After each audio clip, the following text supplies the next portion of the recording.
নিঃস্ব অবস্থায় কি দোয়া করতে পারেন একজন মানুষ, এই দোয়াটা শিখে নেন, ইনশাআল্লাহ আপনার জীবনের সমস্ত সংকট কেটে যাবে ইনশাআল্লাহ। আমি নিজেও এই দোয়াটা বেশি বেশি করার চেষ্টা করি। দোয়াটা হচ্ছে, মুসা আলাইহিস সালাম একটা গাছের নিচে হেলান দিয়ে বসলেন, বসে দেখলেন দুইজন মেয়ে দাঁড়িয়ে আছে দূরে, পানি নিতে পারছে না, লোকজন পানি নিয়ে যাচ্ছে, ওরা দাঁড়িয়ে আছে বেচারি। মুসা আলাইহিস সালাম গিয়ে বললেন, কি সমস্যা আপনাদের? এটা নিয়ে আপনারা আবার মেয়েদের সাথে কথা বলার চেষ্টা করেন। ঠিক আছে, তো মাহারাম গায়রা মাহারাম মেনে চলে। তারা বললেন যে আমাদের বাবা অনেক বৃদ্ধ মানুষ, আমরা পানি নিতে পারি না যতক্ষণ না আমাদের কম পানি নিয়ে চলে যায়।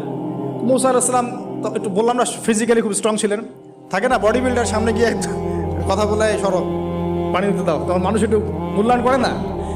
তো মুসা আলাইহিস সালাম এভাবে পানি নিয়ে দিলেন এবং বাছুরদেরকে পানি পান করালেন, করিয়ে গাছের নিচে এসে বসে আছেন।